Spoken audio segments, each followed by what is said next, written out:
राम कृष्ण हरी। येथ वडील जे जे करीती, तया नाम धर्मो ठेवीती, तेची येर अनुस्थिती सामान्य सकळ। ही ज्ञानेश्वरीतील 3ऱ्या अध्यायातील 158 क्रमांकाची ओवी आहे। यामध्ये ज्ञानेश्वर माऊली सांगतायत की ह्या लोकी श्रेष्ठ जे आचरण करीतात त्यालाच धर्म असे नाव ठेवून इतर सर्व लोक त्याचेच आचरण करतात। स्वभावताच हे असे आहे म्हणून कर्माचा त्याग करू नये आणि साधू संतांना तर कर्माचे आचरण विशेष करून करावे लागते। हे ऐसे असे स्वभावे मनोनी कर्म न संडावे, विशेष आचरावे लागे संत। ज्ञानेश्वर माऊलींनी श्रीमद भगवद्गीतेच्या 3रा अध्याय कर्मयोग यामधील यद यदाचरती श्रेष्ठ तत्तदेवेतरो जनाः स यत् प्रमाणं कुरुते लोकस्तदनुवर्तते या श्लोकावर वरील प्रमाणे अनुवाद केलेला आहे। धर्म म्हणजे काय हे आपण पाहिले पाहिजे।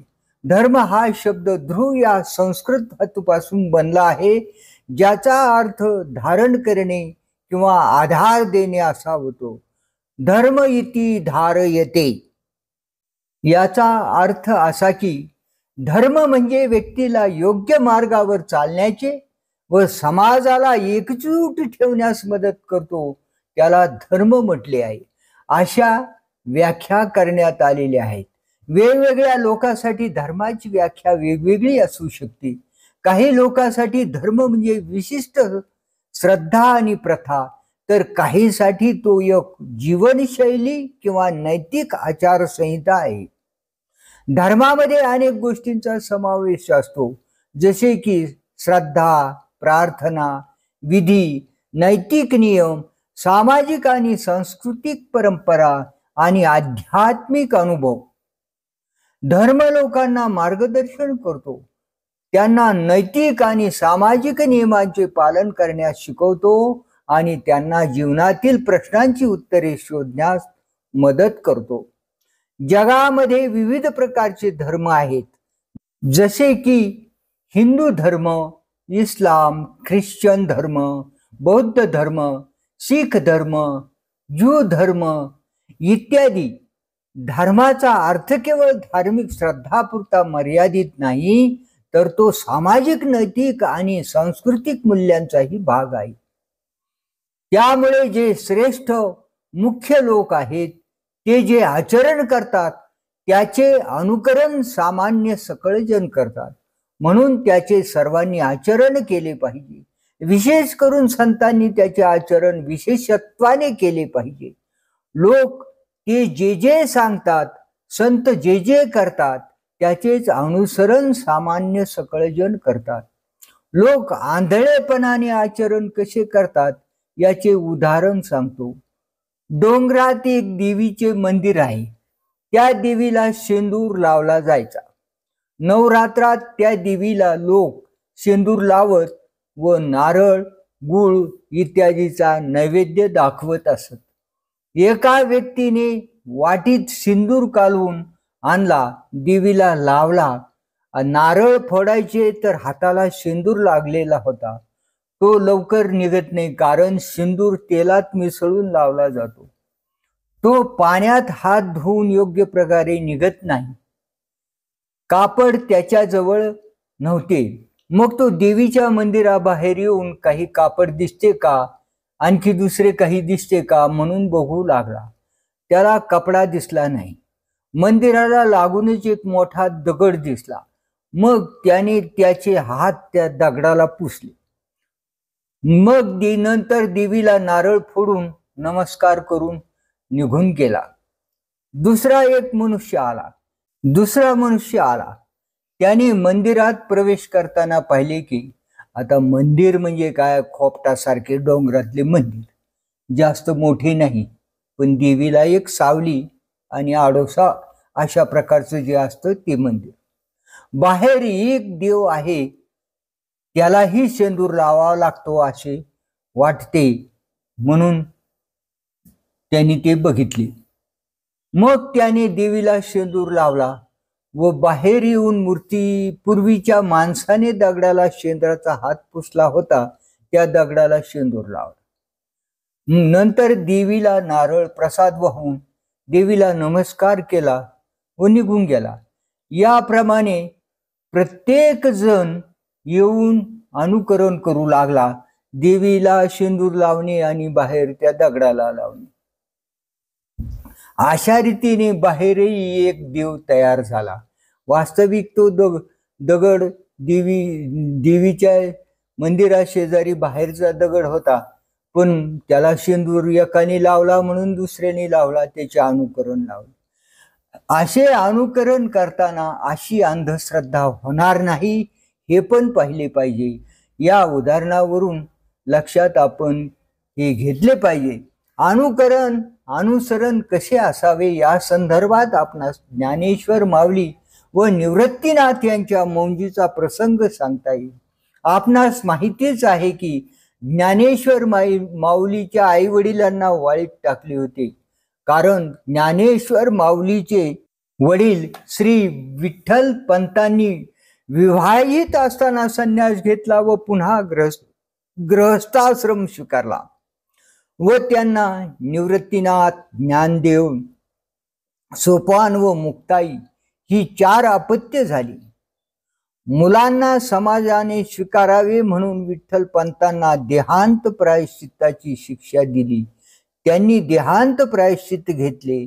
तरी देखील या भावंडांना संन्याशाची मुले असल्यामुळे मौंजी करता येतील की नाही याचा उलगडा आळंदीतील ब्रह्मवृंदांना होत नसल्यामुळे आळंदीच्या ब्रह्मवृंदांनी पैठणच्या पीठाकडून शुद्धीपत्र आणण्यास सांगण्यात आले. यावर ज्ञानेश्वर माऊली निवृत्तीनाथांना म्हणाले की दादा, आपल्याला मौंजी कशा करता करायचे आहेत, तर ब्रह्मज्ञान व्हावे म्हणूनच ना. आपण तर अगोदरच ब्रह्मज्ञानी आहोत, मग मौंजीची गरजच काय आहे? आणि त्यासाठी शुद्धीपत्रक आणण्याचा खटाटोप कशा करता करायचा? यावर निवृत्तीनाथ म्हणाले की ज्ञाना, या जगात थोर व मोठी माणसे जशी वागतात त्याचेच अनुकरण नंतरची पिढी करत असते. यालाच लोक धर्म म्हणतात. आमच्या धर्मात असे सांगितले नाही. धर्म म्हणजे काय? आपण शुद्धीपत्रक आणले नाही व मौंजी बंधन केल्या नाही तर आपलेच अनुकरण येणारी पिढी करील व ते मौंजी बंधन करणार नाही. तशीच प्रथा पडेल. म्हणून आपणास शुद्धीपत्र आणावेच लागेल, जेणेकरून धर्म टिकून राहील. हे निवृत्तीनाथाचे म्हणणे ज्ञानदेवांना पटले व सर्व भावंडे शुद्धीपत्र आणण्यासाठी पैठणला गेले. पैठणला आल्यानंतर त्यांनी तेथील पीठास शुद्धीपत्र मागितले. त्यांनी संसारी पुरुषाने संन्यास घेतल्यानंतर पुन्हा गृहस्थाश्रम स्वीकारल्यास झालेल्या अपत्यांना मौंजी बंधन करता येईल का, याचा धर्मग्रंथामध्ये पाहिले. या बाबतीत धर्मग्रंथामध्ये पाहिले, पण त्यांना तसा संदर्भ आढळून आला नाही. पैठणास असताना एके दिवशी एक पाखालजी म्हणजे पूर्वी पाणी आणायचे, त्या जो पाणी आणण्याचं काम करायचा त्याला पाखालजी म्हणत. पाखालजी आपल्या रेड्यावर पाण्याने भरलेली पाखाल लादून त्याला फटके मारीत हाकलून नेत होता. रेडा अशक्त असल्यामुळे त्याचे प्राण डोळ्यात आले होते व त्याला पाय उचलत नव्हते. त्या रेड्याचे हे क्लेश पाहून, त्याला होणारा त्रास पाहून ज्ञानेश्वराच्या डोळ्यात पाणी आले. तेव्हा पैठणकरांनी विचारले, बाबा, रेडा मार खातो आणि तू का रडतोस? त्यावर ज्ञानेश्वर म्हणाले, सर्वांचा आत्मा एक आहे. त्याला मारल्याची कळ म्हणूनच माझ्या अंतःकरणात येते. तेव्हा ब्राह्मण म्हणाले, असे कसे होते? याला प्रमाण काय? तो वाचलेला वेद रेडा म्हणेल काय? यावर असे सांगतात की ज्ञानेश्वरांनी रेड्याच्या तोंडून वेद म्हणविला. हे पाहून त्यावेळेच्या हेमाडपंत बोपदेव वगैरे विद्वानांनी त्यांना शके 1209 मध्ये सर्वजित माघ शुद्ध पंचमीस एक शुद्धीपत्र दिले. हे शुद्धीपत्र दिल्यावर ही भावंडी नेवासा येथे आली व तेथेच ज्ञानेश्वर महाराजांनी गीतेवरील टीका म्हणजे ज्ञानेश्वरी लिहिली. अशा रीतीने निवृत्तीनाथ व ज्ञानेश्वर महाराज या संतांनी देखील मौंजी बंधन करण्याची प्रथा मोडू दिली नाही. भगवान श्रीकृष्ण अर्जुनाला सांगतात की हे अर्जुना, न मे पार्थास्ति कर्तव्यम त्रिषु लोकेषु किंचन नान वाप्तम वाप्तव्यम वर्तयेव च कर्मणी. हे अर्जुना, मला या 3 लोकात काहीही कर्तव्य कर्म नाही, तरी सुद्धा मी कर्मामध्ये राहतोच, म्हणजे कर्म करतोच ना. अर्जुना, आता या फार लांब दुसऱ्याच्या गोष्टी कशाला सांगत बसू. मी ज्या धर्माचरणात वागत आहे, तर मला काहीतरी एखादे संकट पडले असेल किंवा कोणतीतरी इच्छा असेल म्हणून मी स्वधर्माचे आचरण करतो, असे जर तू म्हणशील तर या जगात माझ्या इतका गुण व ऐश्वर्य यांनी संपन्न दुसरा कोणी नाही. हे माझे सामर्थ्य तुला माहीत आहेच ना. माऊलींनी वरील भगवद्गीतेच्या श्लोकावर अत्यंत सुंदर अशा ओव्या लिहिलेल्या आहेत. काय साकडे काही माते की कवने एके आरते आचरे मी धर्माते मनशी जरी तरी पुरतेपणा लागी आणिकू दुसरा नाही जगी ऐशी सामुग्री माझ्या अंगी जाणशी तू. असे असून सुद्धा मृत गुरुपुत्र आणिला तो तुवा पवाडा देखिला तूही मी उगला कर्मी वरते. सांदीपणी गुरूंचा मेलेला मुलगाही आणून दिला, तो पराक्रम तू पाहिलास, पण मी असाही जो निरीच्छ तो सुद्धा कर्म मार्गाची मुकाट्याने आचरण करीत आहे. मृत गुरुपुत्र आणून दिल्या बाबाची कथा आपण थोडक्यात पाहूया. भगवान श्रीकृष्ण व बलराम आणि राजांची व ब्राह्मणांची इतर मुळे सांदीपनी ऋषीच्या आश्रमात शिकण्याकरिता होती. त्यावेळेस शाळा वगैरे काही नव्हत्या.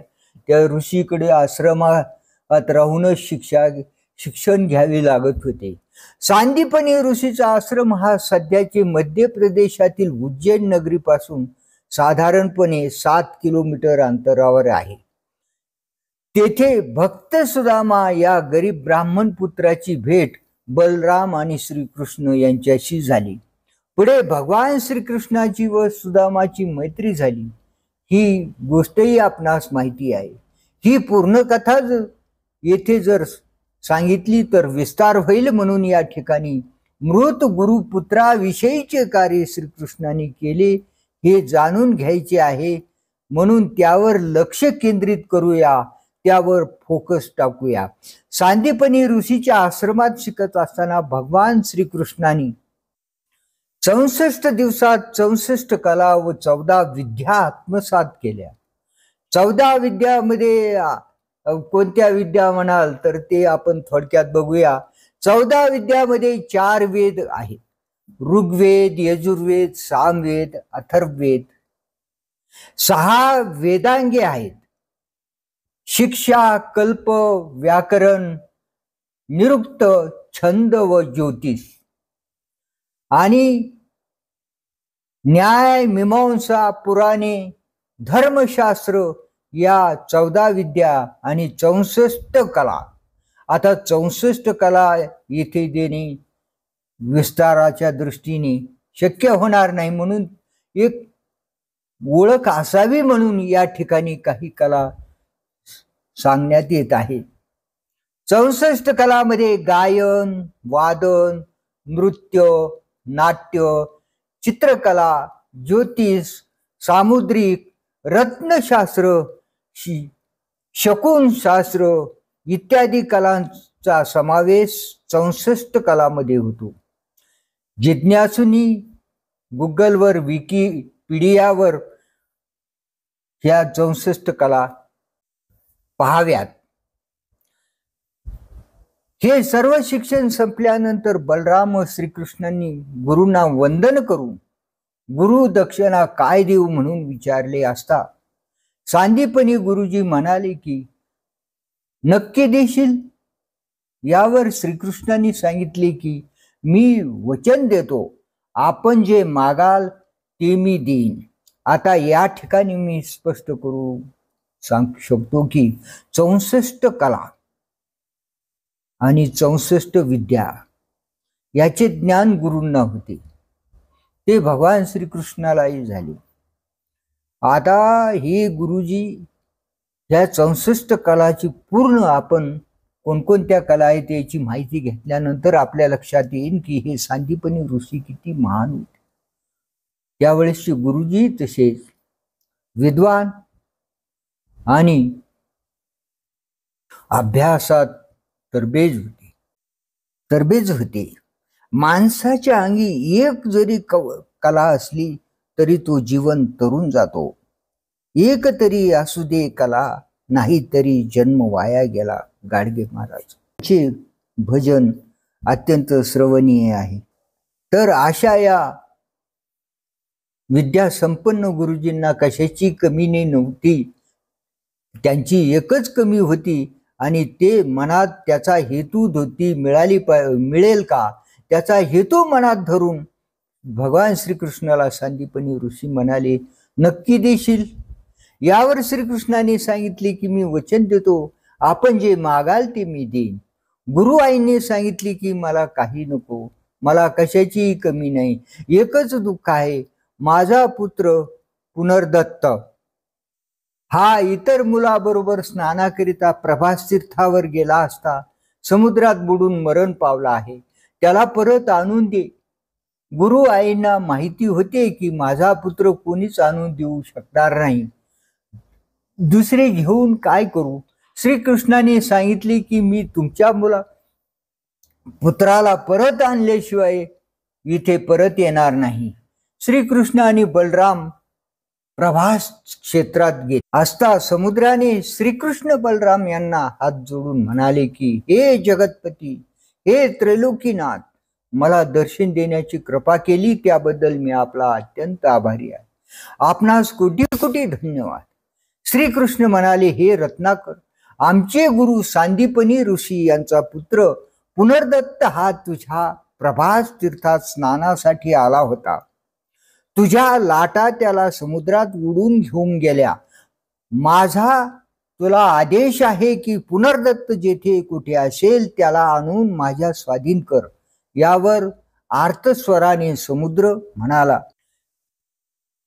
हे प्रभू, पुनर्दत्त माझ्याजवळ नाही. तर मग कुठे आहे.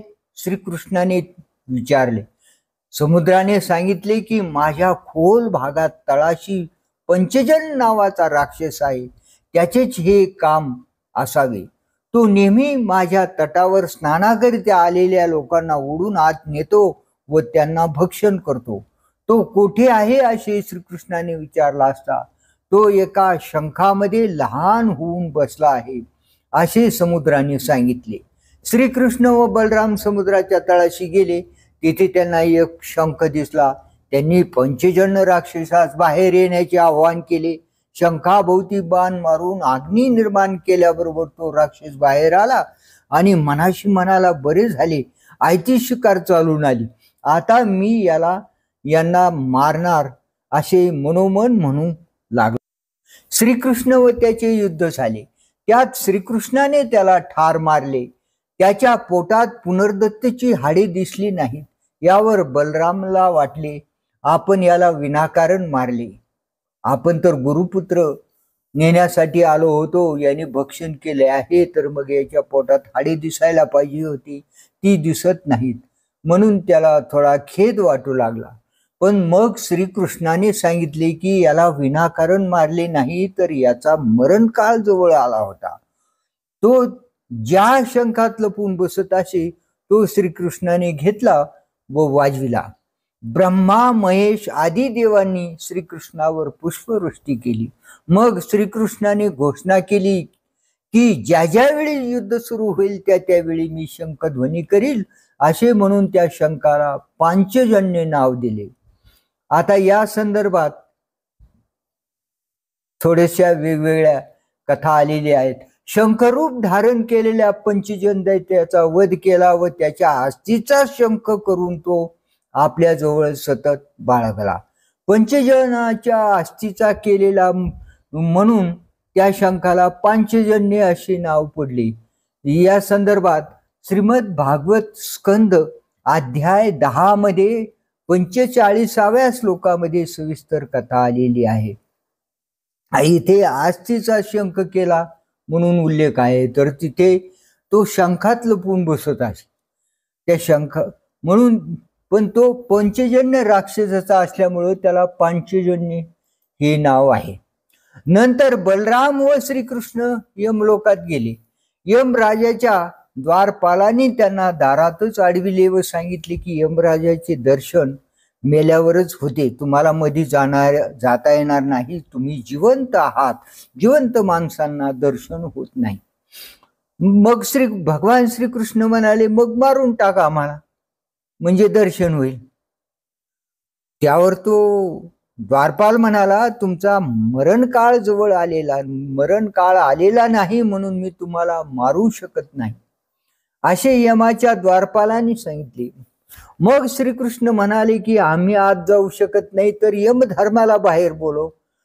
तो द्वारपाल म्हणाला, तसेही करता येत नाही असे सांगितले. मग श्रीकृष्णाने पंचजन्य शंख जो सोबत आणला होता तो वाजविला. त्याचा कर्णकर्कश ध्वनी ऐकून कोण आले आहे म्हणून यमराजांनी यमदंड सोडला.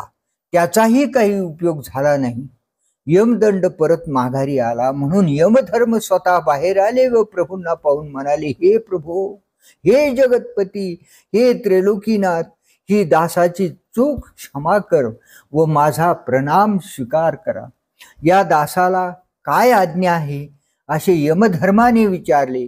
त्यावर श्रीकृष्णाने सांगितले, आमचे गुरु सांदीपनी यांचा मुलगा पुनर्दत्त याला परत मागण्यासाठी आलो आहोत, त्याला परत द्या. यमधर्माने पुनर्दत्तचा जीवात्मा दिला. तो घेऊन त्यांनी त्याची हाडे शोधून त्याला जीवात्मा स्थापन केला असता पुनर्दत्त पूर्ववत झाला.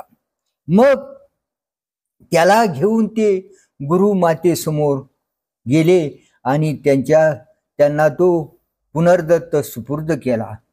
असे अनेक परिश्रम घेऊन भगवान श्रीकृष्णाने गुरुचा मृतपुत्र आणून गुरु व गुरुमातेला गुरु दक्षिणेच्या रूपात परत दिला. खऱ्या अर्थाने गुरुदक्षिणाच अर्पण करून बलराम व श्रीकृष्ण गुरुच्या ऋणातून मुक्त झाले. आजची ही गुरुदक्षिणा म्हणजे गुरुपौर्णिमेच्या निमित्ताने आज योगायोगाने हाच श्लोक सापडला आणि गुरुपौर्णिमेच्या मुहूर्तावर मी हा व्हिडिओ अपलोड करीत आहे. भगवान श्रीकृष्ण अर्जुनाला म्हणतात, हे अर्जुना, मला या 3 लोकात काहीही कर्तव्य कर्म नाही, तरी सुद्धा मी कर्मामध्ये राहतोच, म्हणजे कर्म करतोच ना. म्हणून प्रत्येकाने आपल्या वाट्याला जे कर्म कर्तव्य आले आहे ते इमाने इतबारे केले पाहिजे.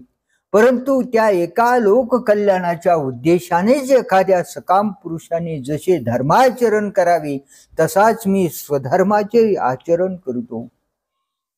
कारण सर्व प्राणी आमच्यावर अवलंबून आहेत, तेव्हा त्यांनी कर्मभ्रष्ट होऊ नये, म्हणजे कर्माचा त्याग करू नये. तसे जे समर्थ व सर्व ज्ञान संपन्न असेल त्याने विशेष करून कर्माचा त्याग कधीही करू नये. थोरांनी स्वतः सन्मार्गाने वागून लोकांनाही धर्माच्या मार्गास लावावे, परंतु सामान्य जनाला आपण कुणी अलौकिक पुरुष आहोत असे भासवू नये.